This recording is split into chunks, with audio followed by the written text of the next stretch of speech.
പ്രിയപ്പെട്ടവരെ, ഇന്ന് ജൂൺ 19. മലയാളിയെ വായനയുടെ ലോകത്തേക്ക് കൈപിടിച്ചുയർത്തിയ യശശരീരനായ ശ്രീ പി.എൻ. പണിക്കരുടെ ചരമദിനം വായനാ ദിനമായി ആചരിക്കുന്നു. വായിച്ചു വളരുക, ചിന്തിച്ച് വിവേകം നേടുക എന്ന അദ്ദേഹത്തിന്റെ സന്ദേശം ഉൾക്കൊണ്ടുകൊണ്ട് അദ്ദേഹത്തിന് സ്മരണാഞ്ജലി അർപ്പിക്കാം. ജൂൺ 19 മുതൽ 25 വരെയുള്ള ഒരാഴ്ച വായനാ വാരമായി ആചരിക്കുന്നു.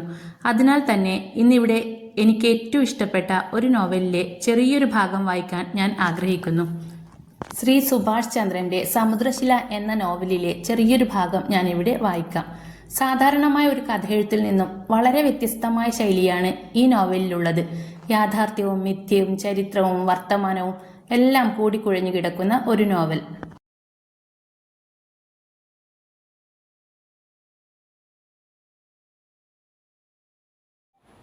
സത്ത്. എനിക്കെൻ്റെ പ്രാണനോളം പ്രിയപ്പെട്ടവനാണ് അവൻ, ചിലപ്പോൾ പ്രാണനേക്കാൾ. എൻ്റെ കുഞ്ഞിൻ്റെ ഓരോ രോമകൂപത്തോടു പോലും ഞാൻ സ്നേഹത്തിലാണ്, ഉപാധികളില്ലാതെ. ഏറെ കാലം കൂടി ഞാൻ ഇന്നലെ ഒരു സ്വപ്നം കണ്ടു.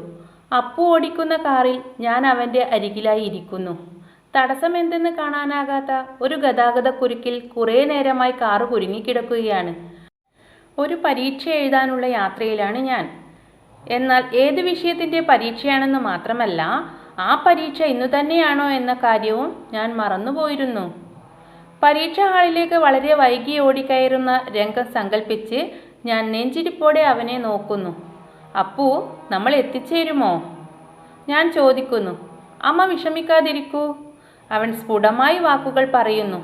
ഇതുവരെയുള്ള എല്ലാ പരീക്ഷകളിലും ഞാനല്ലേ അമ്മയെ സമയത്തിനു തന്നെ എത്തിച്ചത്. സ്റ്റിയറിങ്ങിൽ താളം പിടിക്കുന്ന അവൻ്റെ വൃത്തിയുള്ള കൈവിരലുകളിലും തുകൽ സ്ട്രാപ്പുള്ള വാച്ചിലും ക്ഷൗരം ചെയ്തു മിനുക്കിയ കവിളിലും നോക്കി കുറ്റബോധത്തോടെ ഞാൻ വിചാരിക്കുന്നു, ഓ, ഇവനെയല്ലേ സ്വന്തമായി ഭക്ഷണം വാരിക്കഴിക്കാൻ പോലും കഴിയാത്ത ഒരു അസുഖക്കാരൻ കുട്ടിയായി ഞാൻ വിചാരിച്ചത്. സെറിബ്രൽ പാൾസി വിത്ത് ഓട്ടിസ്റ്റിക് ഡിസോർഡർ എന്നൊരു കൂട്ടം പദം ഇവനെക്കുറിച്ചല്ലേ എൻ്റെ ജീവിതത്തിലേക്ക് നീട്ടിപ്പിടിച്ച ഒരു കടലാസു തുണ്ടിൽ കണ്ടു ഞെട്ടിയത്. സ്വപ്നത്തിലെ കാറിലിരുന്ന് ദൈവമേ നന്ദി എന്നുറക്കെ വിളിച്ചു പറഞ്ഞത് ഉറങ്ങുന്ന കാതിൽ കേട്ട് ഞെട്ടിക്കൊണ്ട് ഞാൻ ഉണർന്നു. ഇതാണ് അമ്പ, ഇത് അപ്പു, അപ്പുവും അമ്പയും. ഈ നോവല് വായിക്കാത്തവർ തീർച്ചയായും ഇത് വായിക്കണം. നേരത്തെ ബെന്യാം ആടുജീവിതത്തിൽ പറഞ്ഞതുപോലെ നാം അനുഭവിക്കാത്ത ജീവിതം നമുക്ക് വെറും കെട്ടുകഥകൾ മാത്രമാണ്. ഈ പുസ്തകം വായിച്ചപ്പോഴും എനിക്ക് അങ്ങനെ തന്നെയാണ് തോന്നിയത്.